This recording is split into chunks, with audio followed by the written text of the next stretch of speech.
بسم الله الرحمن الرحيم الحمد لله رب العالمين والصلاة والسلام على سيدنا محمد وعلى آله وصحابه أجمعين أما بعد فقد قال الله تعالى في الكلام القديم في القرآن المجيد بعد أعوذ بالله من الشيطان الرجيم بفضل بسم الله الرحمن الرحيم والذين جاءوا من بعدهم يقولون ربنا اغفر لنا ولإخواننا الذين سبقونا بالإيمان ولا تجعل في قلوبنا غلا للذين آمنوا ربنا إنك رؤوف رحيم وقال نبينا رسول الله صلى الله عليه وسلم اقرأوا ياسين على موتاكم صدق الله العلي العظيم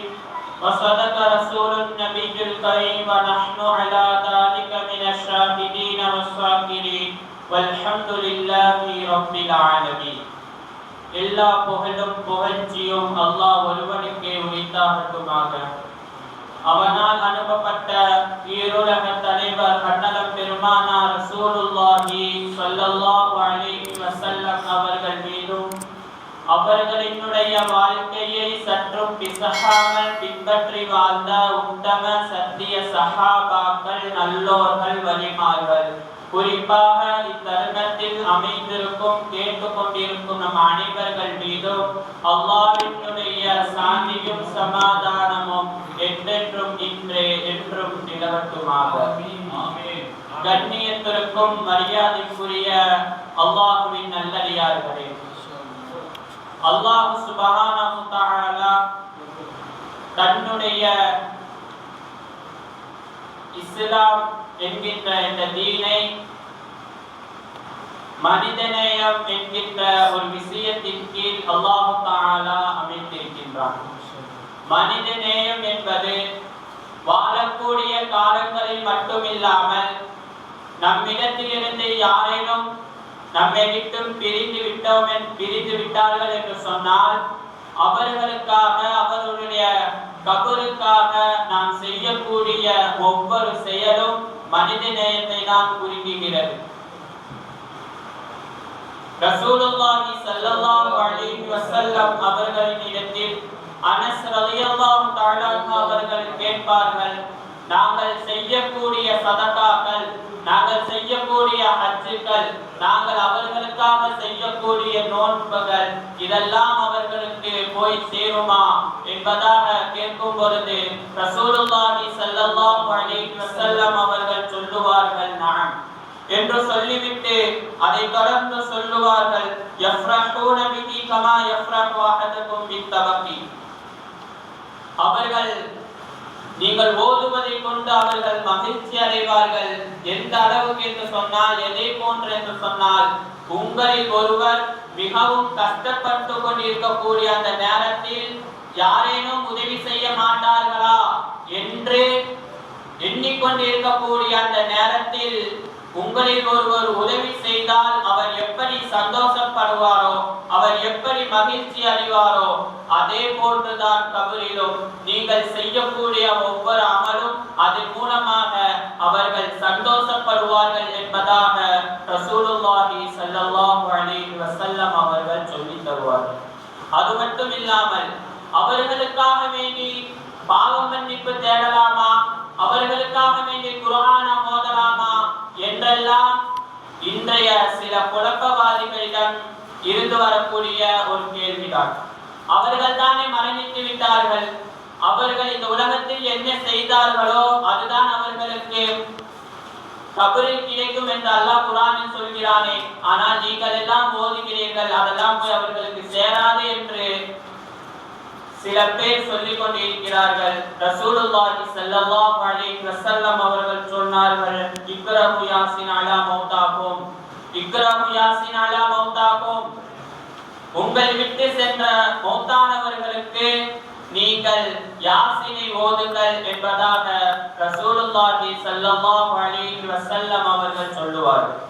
அது மட்டும் இல்லாமல் அல்லாஹ் தஆலா குர்ஆனில் தொடர்படியாக மூன்று ஆயத்தின் மூலமாக மூன்று பேரை அல்லாஹ் தஆலா குறிப்பிடுவார்.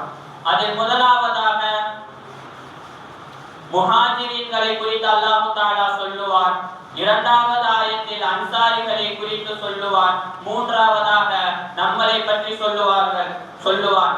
நாம் எப்படிப்பட்டவர்கள் என்று அல்லாஹ் தஆலா குர்ஆனில் சொல்லுவார்.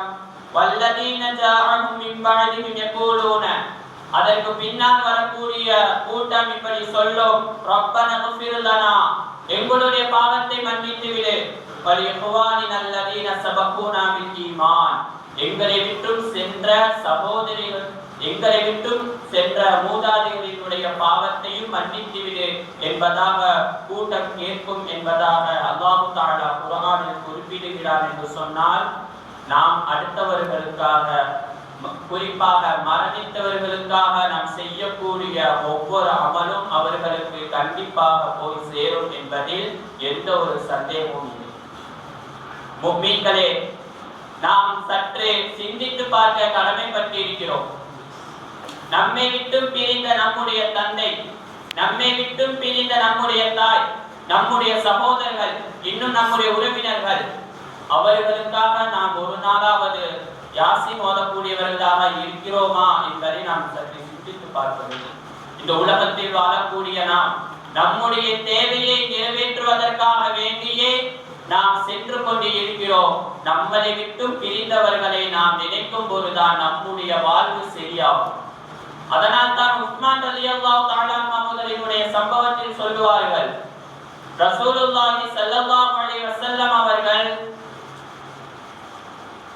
அவர்கள் மறுமையை பற்றியும் நரகத்தையும் பற்றியும் பேசுகிற பொழுது அழுகாத உஸ்மான் ரலியல்லாஹு தஆலா அவர்கள், ஒரு முறை உஸ்மான் ரலியல்லாஹு தஆலா அவர்கள் கபர் ஜியாரத் செய்வதற்காக செல்வார்கள். அப்போது அவர்கள் அந்த கபரின் பக்கம் நின்றவுடன் அழுக ஆரம்பித்து விடுவார்கள். எந்த அளவுக்கு அழுவார்கள் என்று சொன்னால், அவர்கள் அழுகக்கூடிய அந்த கண்ணீரின் மூலமாக அவர்களினுடைய தாடி நிறைத்து விடுமா.